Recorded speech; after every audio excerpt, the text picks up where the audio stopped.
Watch as an elderly man is slammed to the ground on a city street. It's another shocking example of Asian Americans being targeted across the United States. What's behind the attacks and what's being done to stop them? Hello, I'm Mike Walter filling in for Anna Naidu, and this is The Heat.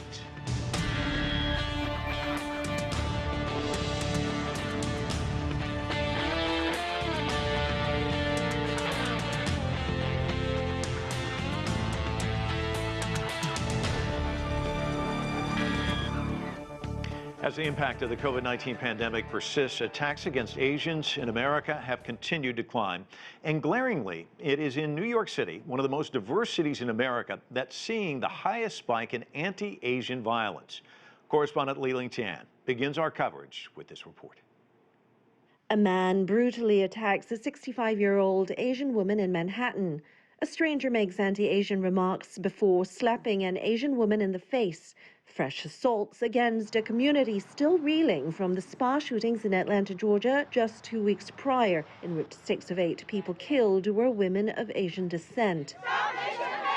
The possibility that all these attacks were racially motivated has fueled fear and outrage within the Asian community and prompted difficult conversations between parents and their children about racism and violence. Do you remember when we were talking about the shooting of the Asian women? How do you think, how did it make you feel? Remember when we talked about that? Well, sad because I'm a little bit Asian. You are, you're a lot of it Asian. She asked me why somebody would hurt people just because they were Asian. She said, because I'm Asian, so would somebody want to hurt me just because of the way that I look? And I said, sadly, I don't know. The Center for the Study of Hate and Extremism found that anti-Asian attacks in America's largest cities surged by 149% last year compared to the previous year, even though the overall number of hate crimes declined. Why? Because the pain from the pandemic is so widely shared that when there's a stereotype and a scapegoat out there in the conspiratorial world, it's easy for people who have an emotional response to then explain away their aggression by tying it to a particular group.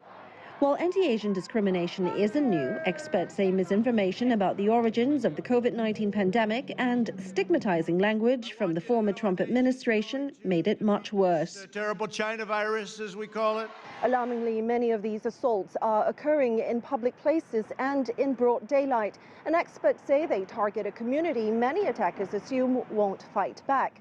Alarming as well is that most of the victims have been Asian women, nearly 7 out of 10, according to nonprofit group Stop AAPI Hate. The fear is palpable in New York City, which has seen the highest increase in anti-Asian incidents among major American cities. And it's getting worse. The NYPD says the 39 incidents so far this year has already surpassed last year's tally.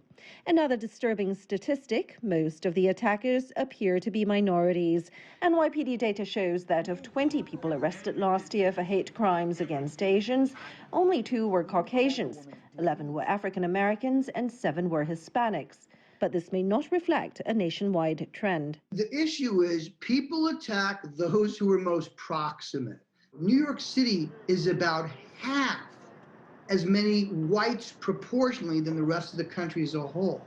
It's almost 60% more Latino than the country as a whole. And it's well over 80% more African American. Regardless of the attacker's ethnicity or whether victims are men or women, old or young, the Asian community says enough is enough. We are 6% of the country, for God's sake. So when the 6% is being harassed, humiliated, attacked, assaulted, we need the other 94%, 96%, 94% to step up. In New York, the NYPD last year set up an anti-Asian hate crime task force. In Washington, Congress is weighing legislation to properly investigate and prosecute anti-Asian hate crimes. And the Biden administration has enacted new measures to combat the violence against this community under attack. Elaine Reyes, CGTN, New York.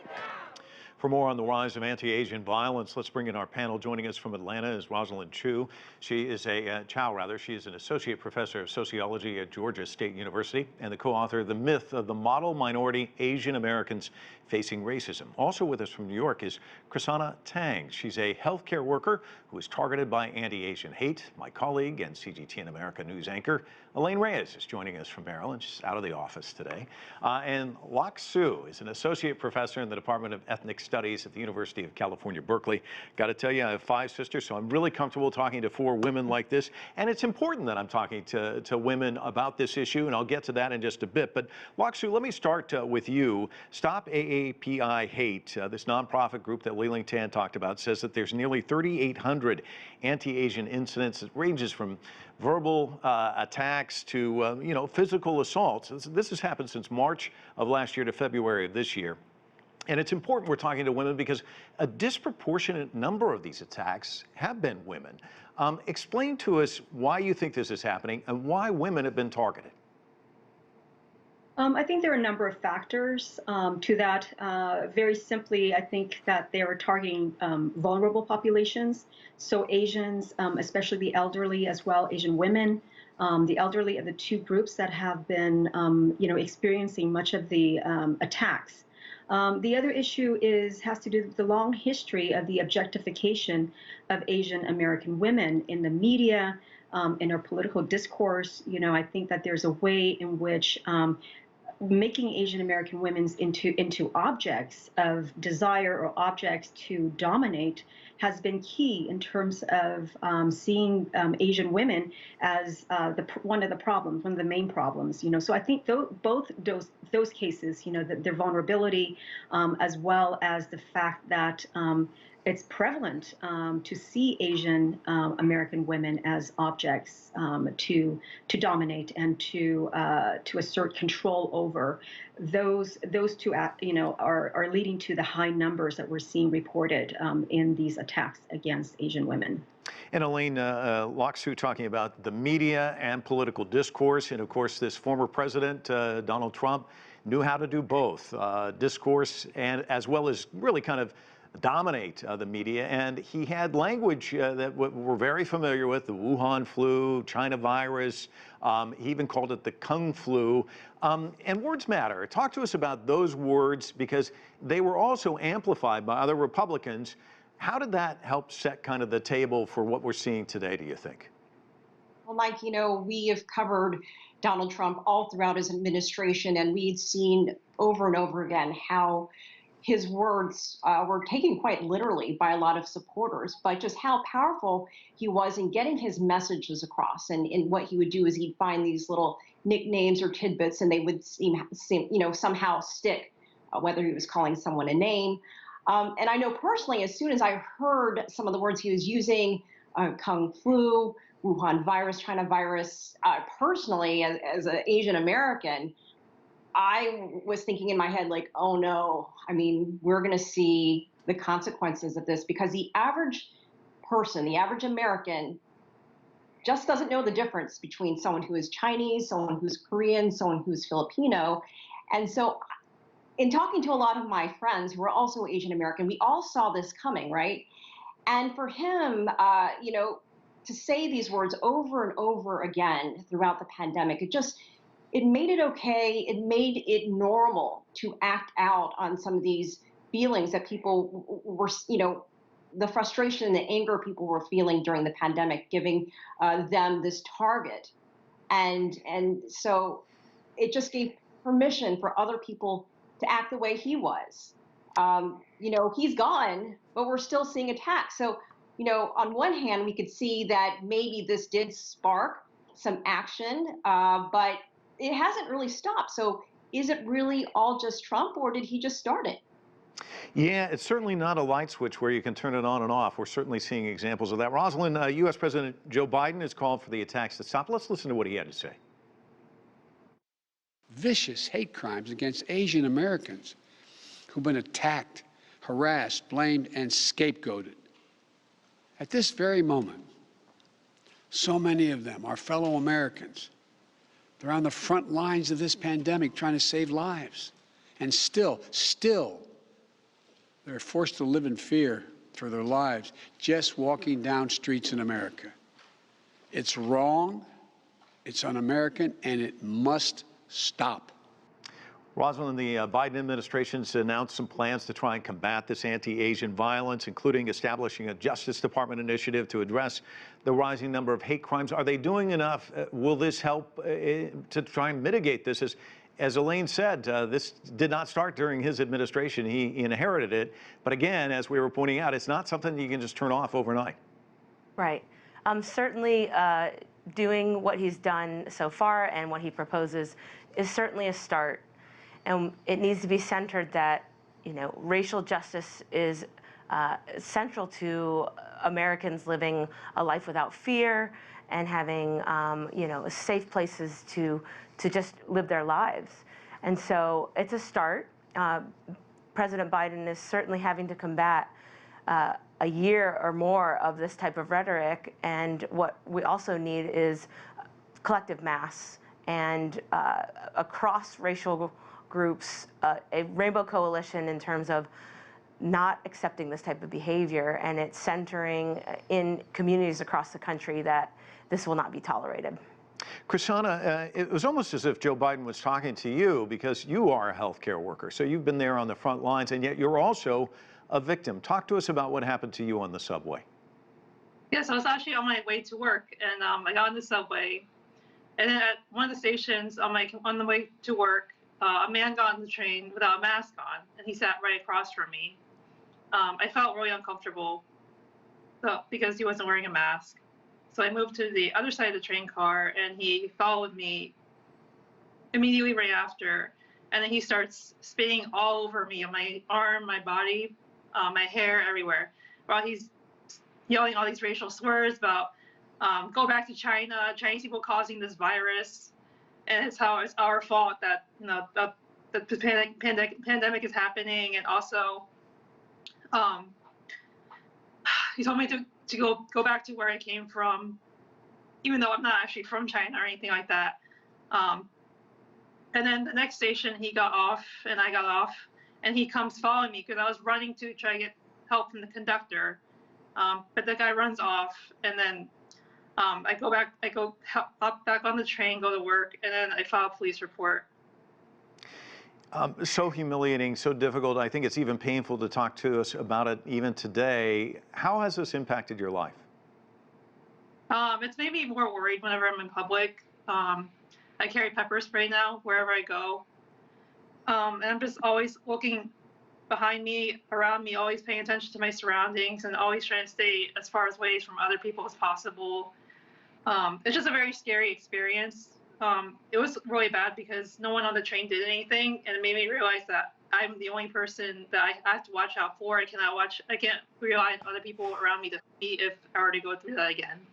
And Crisanna, I've got to ask you a follow-up on that. You point out no one came to your aid. The surveillance video that we saw of this attack, also in New York, where people, bystanders just watching, didn't take any action. That must have been painful for you to watch that again and kind of relive what you went through. It was actually brought me back some more anger and hurt that no one had done anything, for her, and especially since she's an elderly woman. There's plenty of bystanders, and everybody has a cell phone. Like, somebody could have called 911, an ambulance, something, or asked, try to help her, and no one did anything. That was just heartbreaking. So I could feel her isolation, and when you're surrounded by even though she's surrounded by so many people, and yet she's so alone. We just showed some of that video. It's just so difficult to watch. Lok-Soo, two-part question for you. Let's talk about history, because the United States does have this history of anti-Asian violence. It dates back to the 1800s, the Chinese railroad workers, the forced internment of Japanese Americans during World War II, where they were just yanked out of their homes. So the first part of the question is, how do we make sure that we don't have history repeating itself, which apparently we are? And then the second part is, I want to talk to you about what we've seen in recent years, which are these political ads aimed at China, but obviously it's people that look a lot like you in these commercials who are vilified. I think of Pete Hoekstra, who ran for the Senate in Michigan, the 2012 Super Bowl ad he had. A young Asian woman on a bicycle and you know, kind of scornfully talking about the Senator Debbie Stabenow and how she was helping China. And then, you know, we've seen other ads like that. Kathleen Wall, who ran in the last cycle in Texas, actually said China is poisoning our people. So two parts, you know, this history part, but also these political ads, just this drip, drip, drip of these negative ads. What do they do? You're absolutely right. The history of anti-Asian violence stems back, you know, to the moment that Asians arrived to the United States in the 1800s. And you see this, you know, as they're portrayed as labor competitors, you know, when the railroad workers ended their contracts. There were riots, over 150 riots all over the United States that resulted in hundreds of people being murdered, thousands of people being kicked out of the places where they had settled, and of course, you know, Chinatowns that were set on fire overnight and destroyed. These are not new events of anti-Asian violence. We see this continued, you know, as you mentioned, with the Japanese Americans, the internment, you know, during World War II. And the murder of Vincent Chen, of course, in the 1980s, and the post 9/11 attacks against South Asians and West Asians, you know, Arab Americans. So we see all these incidents, and these are episodes that we can point to, you know, but they're, of course, sort of sustained everyday acts of violence that have been targeted against Asian people as well in the United States. But what these episodes point to and illustrate for us is that we do not live in a vacuum of sort of national politics, right? I think that there's a kind of the racialization of Asian Americans really are circulating on a global level. And the fact that oftentimes, you know, historically, Asian Americans have just been represented as foreign, you know, as perpetually foreign, even though we have been here for generations. We have contributed, you know, to American history. We have been active participants, you know, of this country, et cetera. But it's this notion of being constructed as perpetually foreign that oftentimes, you know, when we do have moments where U.S. is tied, you know, in a struggle with Asian countries, that discourse, that tension, you know, the struggles are also then played out in a national terrain. You know, Asian Americans are then linked to Asians, and whatever discourses or tensions, you know, between the U.S. and different countries in Asia are also played out among Asian Americans. So this is what we're seeing happening here as well, you know, in this current moment, because the very current videos and media that you're talking about is precisely a playing out of the struggle between U.S. and China at the on the economy front, right? We're seeing this. We saw this happen, you know, throughout the Trump administration, and we're seeing this continued as well. And so there's a way in which that discourse bleeds, you know, into the national discussions and public discourse and perceptions of Asian Americans, because we have not, you know, for the many decades and hundreds of years that we have been here, been allowed to become full citizens, 100%, without question. And this is what we need to work for and work toward. How do we stop this? We need it in so many different sectors. You know, I mean, we need to do this in the educational institutions. I mean, it's astounding to me that when I am asked to speak at certain organizations, that for many workers, you know, it's their first time hearing about the history of discrimination and anti-Asian violence. So there's so little that we are getting, you know, around the history of what it means to be Asian, how Asian Americans have been subjected, you know, to various forms of discrimination, our contributions, our achievements. That does not come across in our educational system. And I think that that is true also, and this affects, all sectors of our society as well. Unless we come to understand and grapple with that history, we won't be able to move away from it. Elaine, U.S. Secretary of State Anthony Blinken criticized China's handling of the COVID-19 pandemic on Meet the Press this week. Let's listen to an excerpt from that. I think China knows that in the early stages of COVID, it didn't do what it needed to do, which was to, in real time, give access to international experts, in real time to share information, in real time to provide real transparency. And one result of that failure is that the virus, got out of hand faster and with, I think, much more egregious results than it might otherwise. Elaine, what about the political tone here? Is the Biden campaign, or Biden administration rather, kind of echoing what we heard from Trump? I think the message is the same. The word choice is a little bit different. He's describing things, but I thought the timing of this interview, which was, I think, last weekend, was very curious because Secretary Blinken is going back in time. So, it's not really moving the conversation forward or getting to more of a solution.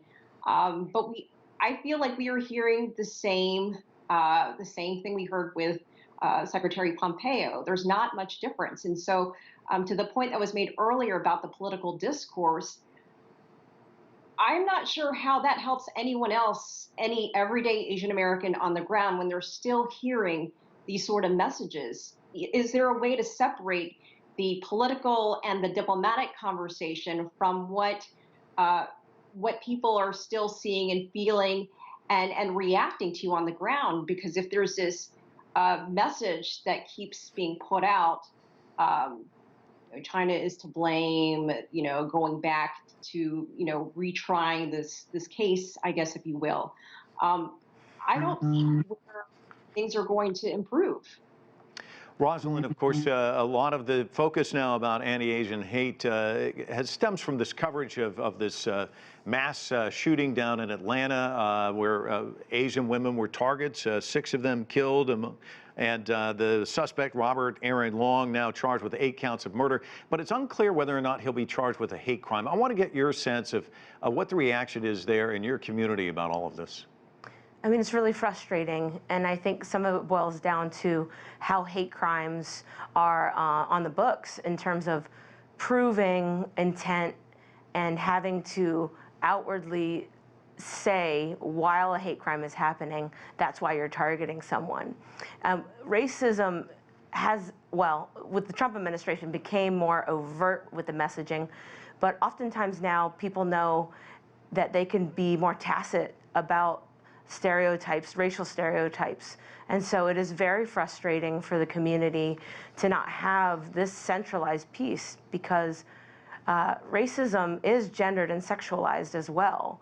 And these women, with the focus being on this sexual fetishism, really negates the fact that this is an intersectional hate crime here in terms of these women being targeted and the stereotypes over time about Asian women being exotic and docile and submissive and, women that could fulfill sexual fantasies. So, it's very unfortunate that for the community that we do have a wave of targeted racialization going on here, yet the ways in which hate crime laws are written, it may not be by the letter of the law.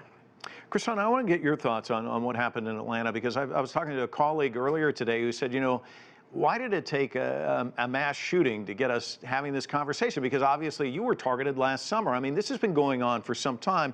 And I want to talk to you about the frustration aspect of all of that. I mean, this should be part of our dialogue well before the shootings in Atlanta. A Pew Research survey conducted last June, this is just a few months into the pandemic, found that an astonishing 31% of Asian Americans had experienced some form of discrimination. So I want to get your thoughts on that. Oh, yes. So it was interesting because it did happen last summer. It was very frustrating because it seemed like I was trying to speak out about it and no one was really interested in listening to it. I actually was in the park last summer, like a couple days after the incident happened, and I bumped into a bunch of Black Lives Matter protesters, and I ended up breaking down in tears. And I told someone next to me what happened to me, my story, and I asked them if they would be interested in collaborating and talking about racism that's been happening against Asian Americans. And the guy told me that Asian Americans should wait our turn. That wasn't our turn yet. And it was just so hard when he told me that. And then at the time, because I just felt so invisible, and for him to tell me that I had to wait my turn. And now it's like, over 6 months later, I guess now that the media is covering it, I guess now he's saying that it's my turn because now the media is actually covering it.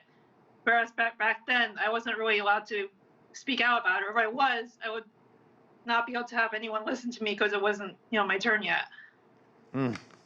Elaine, throughout the pandemic, adult children, of course, have been fearful about their elderly parents. Are they going to get COVID? And then the added piece of this for Asian Americans. Are my parents going to be okay just going to the grocery store? Are they going to get attacked? Talk to me about this, because I know you have to talk to friends who are going through the exact same thing you are. What's that been like, and what's the message for your child, your daughter, Mercer? Because we saw this piece that Liling had. It's a tough conversation to have with your kids as well, isn't it? It really is. I feel like I'm in this weird sandwich generation because on one hand, my parents who live right outside of Atlanta, as soon as I heard about the shootings, I was panicked about what was happening. I didn't know where they were at the moment, but just on a larger level, I've already been having these conversations with them from last year about being careful. And it's kind of this odd feeling. They're used to having these conversations with me growing up, be careful when you're out. Now I'm having to tell them to kind of take a look around, just make sure that they feel safe in their environment, going to the store. We've seen so many instances of senior citizens being knocked down outside of their homes or just minding their own business. And my daughter at the same time is old enough to see these stories and watch these stories and ask me questions.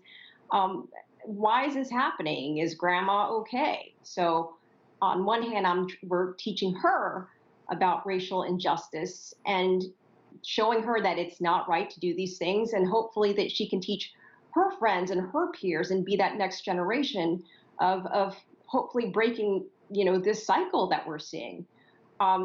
It causes, I think, a lot of stress on people of my age who are having to do both amid the coronavirus, getting them vaccinated, and then just hoping that they're safe in their everyday lives. So it's just been this sort of odd experience that I never imagined I'd ever have to go through. Well, let's hope at some point we turn the page on all of this. I can't thank all of you enough. A great discussion. Really appreciate chatting with all four of you. Thank you. That's it for this edition of The Heat. I'm Mike Walter in Washington, D.C. Thanks so much for watching.